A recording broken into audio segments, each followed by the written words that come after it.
नमस्कार दोस्तों, स्वागत है आप सबका एक बार फिर से फाइनेंशियल अड्डा यूट्यूब चैनल में। दोस्तों, आज की इस वीडियो में हम रिव्यू करेंगे कैमकॉन स्पेशलिटी केमिकल लिमिटेड का आईपीओ।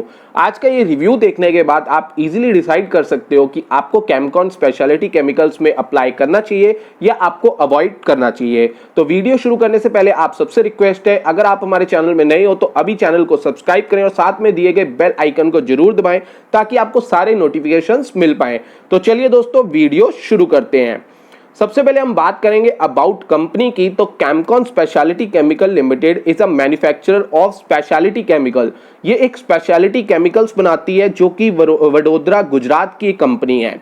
इनकी प्रोडक्ट्स की बात करें तो कंपनी के जो प्रोडक्ट है वो प्रीडोमिनेंटली यूज्ड होते हैं फार्मास्यूटिकल कंपनीज में, ठीक है, और completion fluids in the oil field industry. दो जगह यूज होते हैं, एक तो फार्मास्यूटिकल्स कंपनीज में यूज होते हैं और completion fluids in the oil field industry, मतलब ऑयल फील्ड इंडस्ट्री में भी इनके प्रोडक्ट्स यूज होते हैं। अगर मैं इनके फार्मास्यूटिकल्स कंपनी की बात करूं, मतलब जो ये फार्मास्यूटिकल कंपनी के लिए प्रोडक्ट्स बनाते हैं, तो इनके कुछ काफी बड़े क्लाइंट्स हैं जो कि मार्केट में ऑलरेडी लिस्टेड भी है, जैसे औरोबिंदो फार्मा, लॉरस लैब और हेक्ट्रो लैब्स भी, ठीक है। इनके ये काफी बड़े बड़े क्लाइंट्स हैं जो कि फार्मास्यूटिकल में ये इनको केमिकल्स प्रोवाइड करते हैं फार्मास्यूटिकल कंपनीज को, ठीक है। आगे हम बात करेंगे, जो ये कंपनी है ये only manufacture of HMDS in India और third largest manufacture of HMDS worldwide in terms of production for calendar year 2019। अगर हम बात करें कैलेंडर ईयर 2019 की, तो एक इनका केमिकल है HMDS, वो इंडिया में ये ओनली मैन्युफैक्चर है, मतलब इनके अलावा इंडिया में ये HMDS केमिकल जो भी है ये कोई भी अब नहीं बनाता इनके अलावा, और वर्ल्ड में ये थर्ड लार्जेस्ट मैन्युफैक्चर है इस केमिकल के, ठीक है। लार्जेस्ट मैन्युफैक्चर है ये CMIC इन इंडिया, ठीक है। ये CMIC केमिकल है, उसके लार्जेस्ट मैन्युफैक्चर है, और सेकंड लार्जेस्ट मैन्युफैक्चर है ये CMIC के वर्ल्ड वाइड, ठीक है, in terms of production according to calendar year 2019, ठीक है। अब ये ओनली मैन्युफैक्चर है ये जिंक ब्रोमाइड, जो जिंक ब्रोमाइड बनाते हैं ये उसके ओनली मैन्युफैक्चर हैं, and the largest manufacture of calcium bromide in India. अब ये कैल्शियम ब्रोमाइड का लार्जेस्ट मैन्युफैक्चर है, मतलब कैल्शियम ब्रोमाइड जितनी भी इंडिया में बनती है उसके ये सबसे ज्यादा ये बनाते हैं, ठीक है। आगे हम बात करते हैं मैन्युफैक्चरिंग फैसिलिटीज की। तो कंपनी के मैन्युफैक्चरिंग फैसिलिटी लोकेट करती है वडोदरा में, गुजरात में, और मैन्युफैक्चरिंग फैसिलिटीज के साथ साथ कंपनी के पास 7 ऑपरेशनल प्लांट्स है, ऑल इन हाउस लेबोरेटरी भी है, अपनी एक लेबोरेटरी भी है, और उनके पास 3 वेयर हाउस भी है। कंपनी के एक्सपोर्ट की बात करें, देखिए दोस्तों, ये जो कंपनी है ना स्पेशलिटी केमिकल्स की, कैमकॉन स्पेशलिटी केमिकल्स लिमिटेड जो कंपनी है, ये ना सिर्फ इंडिया में बिजनेस कर रही है, इस टाइम ये वर्ल्ड वाइड बिजनेस कर रही है, ये एक्सपोर्ट भी करती है। तो हम देखते हैं कि the company exports to various countries including, कहाँ ये एक्सपोर्ट करती है, तो मैं आपको बताता हूँ। USA में ये करती है, इटली में करती है, South Korea, Germany, China, Japan, United Arab Emirates मतलब Dubai, Serbia, Russia, Spain, Thailand and Malaysia, और भी कंट्रीज में ये एक्सपोर्ट करती है। आगे हम बात करेंगे शेयर होल्डिंग पैटर्न की। तो इस टाइम 100% शेयर होल्डिंग जो है वो प्रमोटर्स के पास है, ठीक है। अब बात करते हैं हम कॉम्पिटिटिव स्ट्रेंथ की, कि क्या इनकी स्ट्रेंथ है, क्या इनकी एडवांटेज है। सबसे पहली इनकी कॉम्पिटिटिव स्ट्रेंथ है leading manufacturer globally of pharmaceutical chemical and leading manufacture in India of the oil well completion chemicals, ठीक है। सबसे पहली बात क्या है, लीडिंग मैन्युफैक्चर है ग्लोबली, ये जो है लीडिंग मैन्युफैक्चर है ग्लोबली फार्मास्यूटिकल्स केमिकल्स के लिए। जो फार्मास्यूटिकल्स केमिकल यूज होते हैं फार्मास्यूटिकल कंपनीज में, जो भी केमिकल यूज होते हैं उसकी ये लीडिंग मैन्युफैक्चर है, ठीक है। अब सेकंड आ जाता है, ये लीडिंग मैन्युफैक्चर है इंडिया में ऑयल वेल कंप्लीशन केमिकल्स की, जो ऑयल वेल इंडस्ट्रीज में केमिकल्स यूज होते हैं उसकी ये लीडिंग मैन्युफैक्चरर है। तो ये काफी बड़ी कॉम्पिटिटिव एडवांटेज है इसके लिए। सेकंड आ जाता है diversified customer base coupled with long standing relationship, काफी टाइम से इनका अच्छा रिलेशनशिप चल रहा है अपने कस्टमर्स के साथ, ठीक है। थर्ड आ जाता है the speciality chemical industry in which they operate has high entry barriers. अब होता क्या दोस्तों, ये जो केमिकल कंपनी है ना, ये कोई आम बात नहीं है कि हर छोटा मोटा कोई भी उठ के केमिकल कंपनी बना ले। इसमें काफी बैरियर्स होते हैं, बहुत सारे अप्रूवल्स लेने पड़ते हैं गवर्नमेंट से, फिर केमिकल कंपनी जाके बनती है। तो इस केमिकल इंडस्ट्री में हाई एंट्री बैरियर्स है, जो कि इनके लिए एक कॉम्पिटिटिव एडवांटेज है, और ये एक लीडिंग मैन्युफैक्चरर है, तो इनके लिए एक मोट है इस चीज की। ठीक है, आगे हम बात करेंगे consistent financial performance with a strong financial position. अब इनकी फाइनेंशियल पोजीशन भी स्ट्रॉन्ग है और परफॉर्मेंस भी इनकी फाइनेंशियली अगर हम देखें तो सही आ रही है। आगे बात करते हैं manufacturing facility with dedicated plant for their product. अब इसका क्या मतलब है, इसका मतलब ये है इनकी जो मैन्युफैक्चरिंग फैसिलिटी है ना, वो dedicated plant for their product है। अकॉर्डिंग टू प्रोडक्ट इन्होंने प्लांट बनाया है, ये नहीं कि सपोज करिए एक प्लांट लगाया कंपनी ने और वहीं पे सारे प्रोडक्ट्स बना रहे हैं। इनका क्या है, अब जैसे सपोज करो प्लांट ए इन्होंने ओपन करा तो वहां पे ये बी प्रोडक्ट बना रहे हैं, और प्लांट बी ओपन करा वहां ये प्रोडक्ट ए बना रहे हैं। तो मतलब हर एक प्लांट में एक पर्टिकुलर प्रोडक्ट को बनाया जा रहा है, ऐसा नहीं कि एक ही प्लांट में सारे प्रोडक्ट्स को बनाया जा रहा है। एक्सपीरियंस सीनियर मैनेजमेंट और एक्सपीरियंस बोर्ड, मतलब यहाँ पर एक्सपीरियंस मैनेजमेंट भी है, ये एक इनकी कॉम्पिटिटिव एडवांटेज है। आगे हम बात करेंगे कंपनी प्रमोटर्स के बारे में। तो Kamal Kumar, Rajendra Agarwal, Navdeep Naresh Goyal, Subragna Goyal are the promoters of the company, ये उनके प्रमोटर्स हैं। कंपनी फाइनेंशियल की बात करें तो सबसे पहले हम बात करेंगे रिवेन्यू की। तो रिवेन्यू फाइनेंशियल ईयर 17-18 की अगर हम बात करें तो 157 करोड़ था, जो कि इंक्रीज हुआ फाइनेंशियल ईयर 18-19 में 303.34 करोड़, और थोड़ा सा ये यहाँ पर फाइनेंशियल ईयर 19-20 में जाके गिरता है 262.05 करोड़। वहीं अगर हम प्रॉफिट आफ्टर टैक्स की बात करें तो फाइनेंशियल ईयर 17-18 में प्रॉफिट आफ्टर टैक्स था 26.38 करोड़, और FY 18-19 में ये गिर गया ये बढ़ गया 43.04, मतलब प्रॉफिट काफी इंक्रीज हुआ। उसके बाद भी 19-20 अगर हम फाइनेंशियल ईयर में देखें तो प्रॉफिट 43.04 करोड़ से लेके पहुंच गया 48.85 करोड़, बल्कि अगर आप देखोगे तो रिवेन्यू वहां पर गिरा है, फिर भी इन्होंने अच्छा प्रॉफिट यहां पर डिक्लेयर करा है। इसका मतलब कहीं ना कहीं इन्होंने अपनी कॉस्ट कटिंग करी है। आगे हम बात करते हैं तो फाइनेंशियल्स मेरे को थोड़े ठीक लगे हैं। अभी हमारे पास ज्यादा डेटा नहीं है, पर जो भी 3 साल का हमारे पास डेटा है उसके अकॉर्डिंग फाइनेंशियल इनके एक सही है। आगे हम बात करते हैं ऑब्जेक्ट ऑफ द इशू, कि इस इशू को लाने का क्या ऑब्जेक्टिव है। ठीक है, सबसे पहला objective, firm purpose to utilise the net proceed from the IPO towards below objectives. ठीक है, सबसे पहला to meet capital expenditure for expansion of manufacturing facility. ठीक है, ये कैपिटल एक्सपेंडिचर को मीट करेंगे जिससे एक्सपेंशन करेंगे मैन्युफैक्चरिंग फैसिलिटी का। To meet business working capital requirement, working capital की रिक्वायरमेंट, और जनरल कॉर्पोरेट पर्पस इनके ऑब्जेक्टिव हैं इस इशू के। अब हम बात करते हैं एंकर इन्वेस्टर अपडेट के। तो एंकर इन्वेस्टर से ये ऑलरेडी 95.4 करोड़ रुपीस रेस कर चुके हैं। एंकर इन्वेस्टर में इंक्लूड है यहाँ पे IDFC emerging business fund, IIFL special opportunities fund, Mirae asset fund, Canara HSBC, oriental bank of commerce life insurance company, Tata multi asset opportunities fund, और काफी सारे फंड्स और कंपनीज यहाँ पे इंक्लूड है, जिनसे ये ऑलरेडी 95.4 करोड़ रेस कर चुके हैं। मतलब ये लोग पहले ही आईपीओ से प्री प्लेसमेंट एंकर इन्वेस्टर को दिए जाते हैं। आईपीओ जैसे कल ओपन होना है तो ये फ्राइडे को ही इनको दे दिए गए थे शेयर्स, और यहाँ पर ये 95.4 करोड़ इनसे रेस कर चुके हैं। अब हम बात करेंगे कैमकॉन आईपीओ डिटेल्स के बारे में कि कैमकॉन का आईपीओ कब ओपन हो रहा है। तो आईपीओ ओपन हो रहा है सितंबर 21 से लेके सितंबर 23 2020 को, मतलब कल मंडे को ये ओपन होगा और वेंसडे को ये क्लोज हो जाएगा।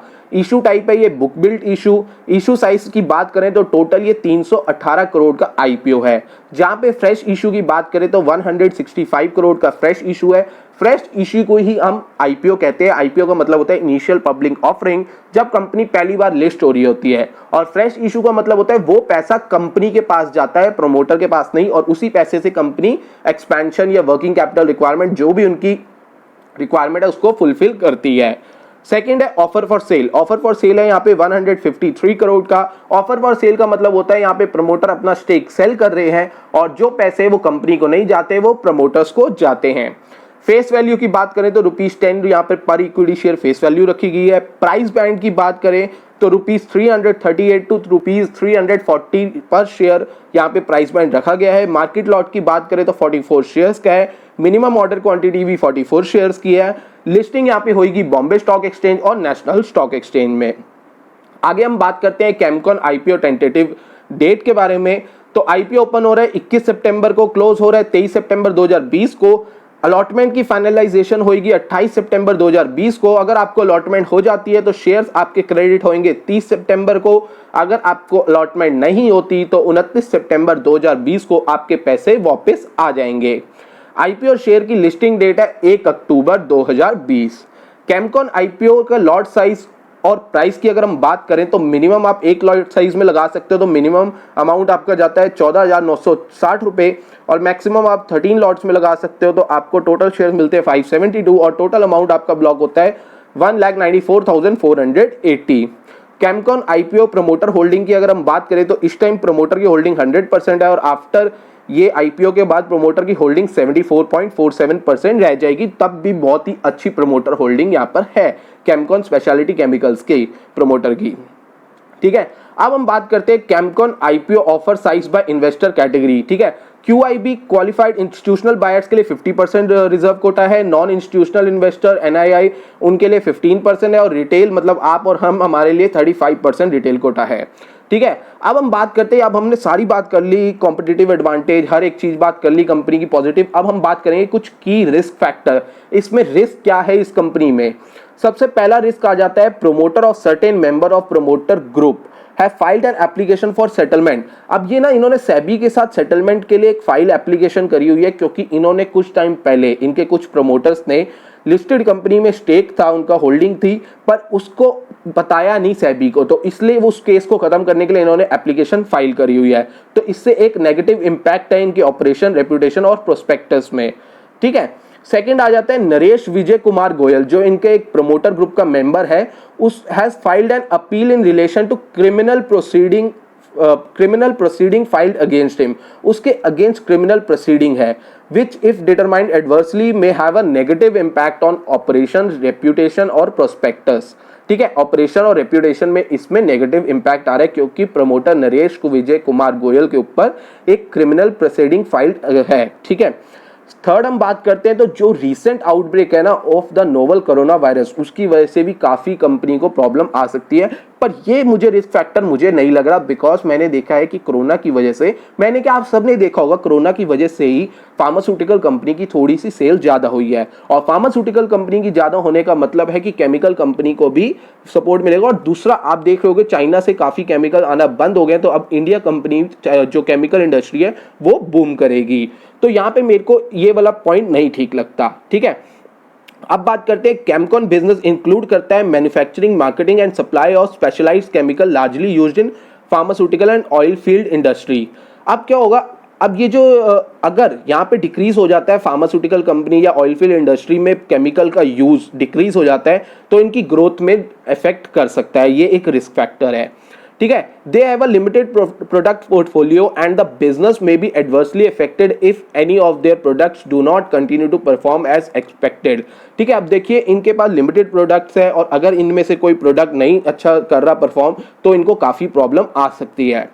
Companies profitability largely depend upon global price, तो ग्लोबल प्राइस से भी कंपनी की प्रॉफिटेबिलिटी में है, अगर कल को प्राइसेस डाउन हो गए तो इनको भी काफी इफेक्ट पड़ सकता है। तो ये कुछ रिस्क फैक्टर्स हैं। देखो जब भी आप आईपीओ अप्लाई करते हो तो खाली आपको कॉम्पिटिटिव एडवांटेज या आईपीओ की अच्छी बातें नहीं देखनी, आपको उस कंपनी के रिस्क फैक्टर्स भी देखने हैं। तो मैंने आपको सारे रिस्क फैक्टर्स भी बता दिए, मैंने आपको कॉम्पिटिटिव एडवांटेजेस भी बता दिए। ठीक है, अब हम बात करते हैं कैमकॉन आईपीओ रिव्यू की ब्रोकरेज, जो ब्रोकरेज कंपनीज है उनका क्या कहना है। एंजल ब्रोकिंग का कहना है आप सब्सक्राइब करिए, एक्सिस कैपिटल का कुछ भी नहीं कहना, कैपिटल मार्केट का कहना है सब्सक्राइब करिए, दिलीप दवादा का कहना है सब्सक्राइब करिए, जियोजित सिक्योरिटीज का कहना है सब्सक्राइब करिए, जेएम फाइनेंशियल इंस्टीट्यूशनल का कुछ भी नहीं कहना, कोटक सिक्योरिटीज का भी कुछ नहीं कहना, मोतीलाल ओसवाल का कहना है सब्सक्राइब करिए। अब हम बात करते हैं हमारा व्यू क्या है। हमारा व्यू भी ये है, आप इसको सब्सक्राइब कर सकते हैं लॉन्ग टर्म के लिए भी और शॉर्ट टर्म के लिए भी।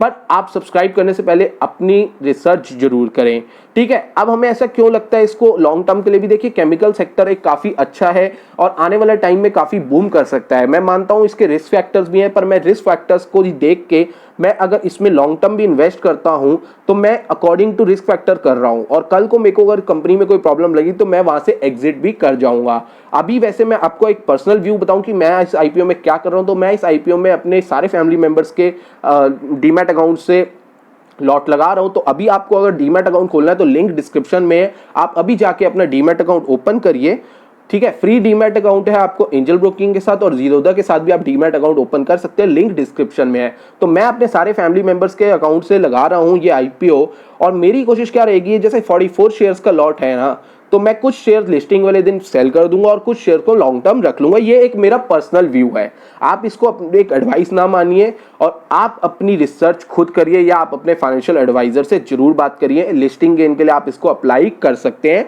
और अगर हम देखें कि कितना लिस्टिंग गेन होने का चांसेस है, तो according to grey market premium, grey market premium अभी चल रहा है लगभग 250 से 255 रुपए। तो अगर हम एक एक्सपेक्ट करें ये आईपीओ ओपन होता है 250 रुपीज प्रीमियम पे, तो 250 इंटू अगर हम 44 शेयर्स को मल्टीप्लाई करते हैं तो लगभग 11,000 का लिस्टिंग गेन मिल सकता है। बहुत ही हैंडसम लिस्टिंग गेन है, पर हमें लिस्टिंग गेन का कुछ नहीं पता। ये जो ग्रे मार्केट प्रीमियम है ये ऊपर नीचे जाता रहता है, कभी ये कम भी हो सकता है, कभी ये बढ़ भी सकता है। और ऐसा नहीं है कि लिस्टिंग गेन यहाँ पर लिखा आ गया कि 11,000 तो 11,000 हो भी जाएगा, क्या पता लिस्टिंग गेन ना भी हो, पर चांसेस है यहाँ पर अच्छा लिस्टिंग गेन देखने को मिल सकता है। सो गाइस, ये था आईपीओ का रिव्यू। तो अगर आपको ये रिव्यू अच्छा लगा है तो वीडियो को जरूर लाइक करिए, लाइक करने के बाद ये अपने दोस्तों के साथ शेयर करिए ताकि उनको भी इस आईपीओ के बारे में जानकारी मिल पाए। और हमारे साथ जुड़ने के लिए आप हमारा टेलीग्राम चैनल ज्वाइन कर सकते हो, जिसका लिंक आपको डिस्क्रिप्शन में मिल जाएगा। और हमें इंस्टाग्राम पे फॉलो करिए। हमें इंस्टाग्राम पे फॉलो करने का आपको फायदा ये है कि डेली मार्केट के अपडेट्स वहां पर आपको मिलेंगे। सो आज की वीडियो के लिए इतना ही, मिलते हैं नेक्स्ट वीडियो में। और जाते जाते मैं डिस्क्लेमर देना चाहता हूं कि ये मेरा एक पर्सनल व्यू था, आप मेरे व्यूज अकॉर्डिंग ना इन्वेस्ट करें। आप अपनी रिसर्च, अपनी मेहनत से रिसर्च करिए और अपने फाइनेंशियल एडवाइजर से एडवाइस लिए बिना मत इन्वेस्ट करना इस आईपीओ में। So thank you guys, happy and safe investing to all.